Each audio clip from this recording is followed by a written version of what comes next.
السلام علیکم ورحمۃ اللہ وبرکاتہ۔ وقف کے لغوی معنی ٹھہرنے اور رکنے کے ہیں۔ وقف کے اصطلاحی معنی کلمہ غیر موصولہ کے آخر پہ سانس اور آواز کو توڑ کر ٹھہرنا ہے۔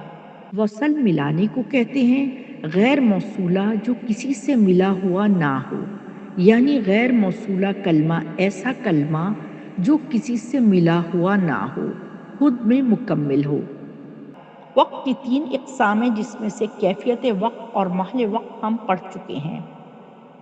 آج ہم وقت کی اقسام قاری کے اعتبار سے پڑھیں گے۔ اس کی 4 قسمیں ہیں۔ نمبر 1 اختیاری، نمبر 2 اضطراری، نمبر 3 اختباری، نمبر 4 انتظاری۔ پہلی قسم اختیاری۔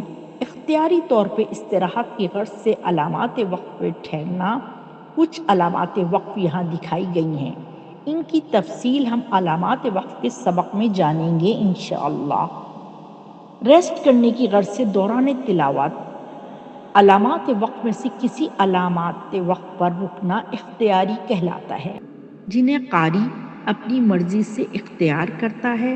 مثلاً او کصیب من السماء فیہ ظلمات ورعد وبرق يجعلون أصابعهم في آذانهم من الصواعق حذر الموت والله محيط بالكافرين۔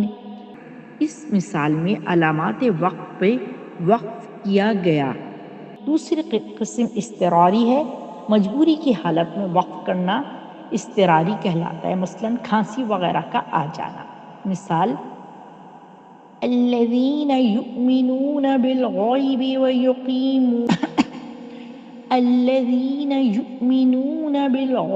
ويقيمون الصلاة ومما رزقناهم ينفقون۔ یعنی اگر درمیان تلاوت کسی جگہ کھانسی آنے یا سانس پھولنے کی وجہ سے وقف کیا جائے تو وہاں ہم اعادہ کریں گے۔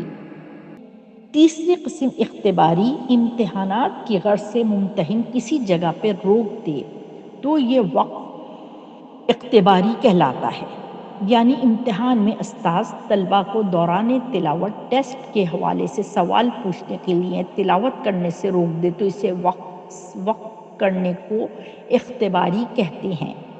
چوتھی قسم انتظاری ہے۔ کسی کلمے پہ ٹھہر کر اس کے تمام اختلافات قرات کو مکمل کرنا انتظاری کہلاتا ہے۔ اختلافات قرات یعنی قرات میں موجود قواعد کا مکمل جائزہ لینا، کیا ہم نے تلاوت میں آنے والے تمام قواعد پہ عمل کیا یا نہیں۔